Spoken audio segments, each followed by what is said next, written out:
Social media पे जया बच्चन जी के वजह से पूरी गंध मची हुई है। जो बयान उन्होंने दिया है उससे पूरा देश और पूरा भारतवासी शर्मसार हो गया है।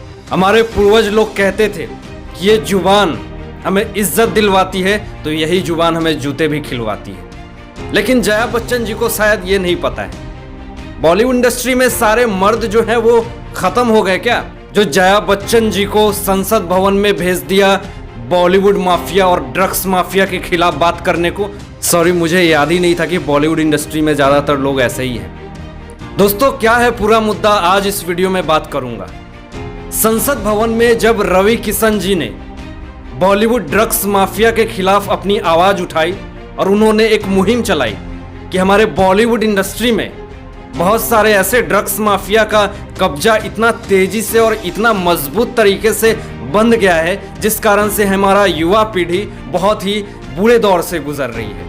और उसके उज्जवल भविष्य के लिए केंद्र सरकार से रवि किशन जी ने बहुत ही गुहार मांगी कि इस चीज़ का मैं निंदनीय करता हूं और इसका कड़ी से कड़ी निंदनीय करके इस चीज़ का बहिष्कार करता हूं। लेकिन जया बच्चन जी को इस बात की मिर्ची लग गई। युवा पीढ़ी को बर्बाद करने की साजिश रची जा रही है। नशे की दवाइयों की तस्करी होती है, मंगाई जाती है।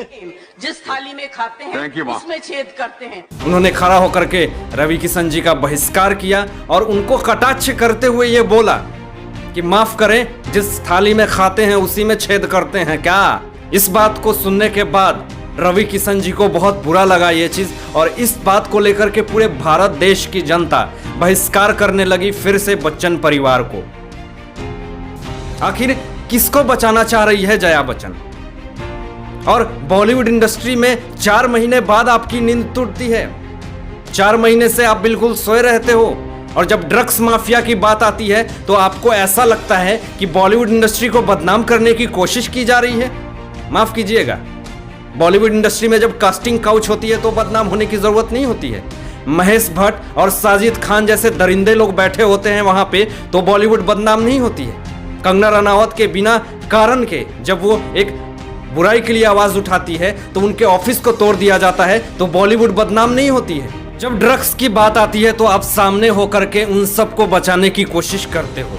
लेकिन वही जब पालघर में साधुओं के साथ इतना अत्याचार हुआ, दिशा के साथ इतना अत्याचार हुआ, जिया खान के साथ इतनी बेरहमी से उनकी मौत हुई, सुशांत सिंह राजपूत को लेकर के एक बार भी महानायक जी और बच्चन जी ने एक बार भी ट्वीट करके ये नहीं कहा। कुछ लोग ये भी कहते हैं कि उनकी मर्जी है, वो ट्वीट करें, वो बोलें ना बोलें, उनकी मर्जी है। तो माफ़ कीजिएगा भैया जी, जब हमारे देश की जनता ने जब 2 करोड़ की मूवी को 200 करोड़ का बिजनेस करके देती है तो क्या हमारा अधिकार इतना भी नहीं है कि हम अपने बच्चन और महानायक परिवार से ये पूछ सके कि आपने इस चीज़ के लिए आवाज़ क्यों नहीं उठाई और नाप तोल करके आवाज़ ना उठाया जाए? अगर आप किसी मुद्दे पे बात नहीं करते हो तो कृपया करके अपने मुंह को बंद रखें और अगर आवाज़ को उठाते हैं तो पक्ष विपक्ष दोनों की बात को सुन करके आवाज़ को उठाया जाए।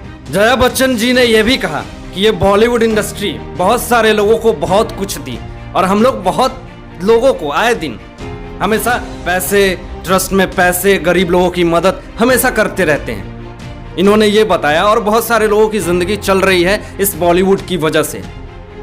लेकिन माफ़ कीजिएगा, आप मदद करके बहुत बड़ा एहसान नहीं कर देते क्योंकि इसी भारत देश की जनता का वो पैसा होता है। जहां आपकी 2 करोड़ की मूवी होती है तो यही जनता आपको 200 करोड़ का बिजनेस करती है, बिजनेस करके देती है। तो अगर आपने 10 करोड़ रुपए अगर इस समाज में दान दे दिया तो बहुत बड़ा एहसान नहीं कर दिया। आप एहसान जताने की कोशिश ना करें। आप चले जाओगे, बहुत सारे ऐसे मंदिर हैं तमिलनाडु में या फिर बहुत जगह ऐसे ऐसे मंदिर हैं जहाँ पे करोड़ों दान दे दिया जाता है, गुप्त दान दे दिया जाता है, लेकिन किसी को खबर भी नहीं होती। आपको आज तक पता चला कि तिरुवनंतपुरम मंदिर या फिर बहुत सारे ऐसे मंदिर जो इतने दान देते हैं और भंडारे चलते रहते हैं, हर रोज़ गरीब लोगों को खाना खिलाते हैं, लेकिन आज तक कभी ये नहीं बताते और जताते कि हम इतनी मदद करते हैं। लेकिन बॉलीवुड इंडस्ट्री में अगर एक गरीब लोगों की मदद कर दी जाए, अगर कहीं थोड़ा सा ट्रस्ट में पैसा दे दिया जाए तो इनके पीआर टीम ट्विटर पे ट्विटरबाजी करने लगते हैं और दुनिया को दिखाने लगते हैं कि देखो भैया हमने इसकी मदद करी, अब थोड़ी हमें तारीफ तो मिलनी चाहिए इस समाज में। जब रवि किशन जी को यह बोला गया कि जिस थाली में खाते हो उसी में छेद करते हो, तो रवि किशन जी ने साफ अक्षरों में कह दिया कि न मुझे थाली मिला था और न ही बॉलीवुड इंडस्ट्री में आने के लिए कोई गॉडफादर था। अगर मैंने कुछ भी करा तो मैंने अपने दम पे, अपने बलबूते पे करा। और अगर क्या आपको ऐसा लगता है कि बॉलीवुड इंडस्ट्री में मैं जाकर के या कोई भी इंसान जाकर के खड़ा हो जाएगा और ऊपर से पैसा की बारिश हो जाएगी और मैं बहुत बड़ा आदमी बन जाऊंगा? ऐसा नहीं होता है। रवि किशन जी ने या कोई भी इंसान उस इंडस्ट्री में, चाहे कंगना रनावत जी की ही बात अगर मैं करूं, तो वहां पे जाने के बाद इंसान तपता है, मेहनत करता है और जी जान लगा करके आगे बढ़ता है, तब जाकर के वो एक अपनी मिसाल कायम करता है, तब वो आगे बढ़ता है। तो ये आपका कहना और सोचना बिल्कुल गलत है कि बॉलीवुड इंडस्ट्री ने आपको बहुत कुछ दिया, अगर उनका मेहनत नहीं होता तो आप कुछ नहीं देते। और आज तक आपने कितने लोगों की जिंदगी आपने बनाई है और कितने लोगों को काम दिया है, अगर आप गिनवा दो तो मैं समझ जाऊं। मैं समझता हूं कि उस थाली में छेद करना ही अच्छा हो जहां पे ड्रग्स, चरस, गांजा, कोकीन मिले, तो उससे अच्छा है कि उस थाली में छेद ही कर दो तो ज़्यादा अच्छा है। कम से कम हमारा देश, हमारा युवा, हमारा हिंदुत्व, हमारा भारतीय समाज कम से कम बचा तो रहेगा। हमारे आने वाला युवा पीढ़ी वो तो बचा रहेगा कम से कम। और जया जी, थाली छेद करने की बात ना करे तो ज़्यादा अच्छा है आपके लिए, क्योंकि जब आपके जीवन में बुरा वक्त था, जब कटोरा लेकर के आगे बैठने का, बांद्रा के बीच के आगे बैठने का जब नौबत आया था, तो अमर सिंह ने आपको बहुत ज़्यादा कोऑपरेट किया था, आपके बच्चन परिवार को। जब उनके ज़िंदगी में मुसीबत आई तो आप पीछे मुंह करके कट लिए और आज तक एक बार नहीं पूछे कि आप कौन सी स्थिति में हो।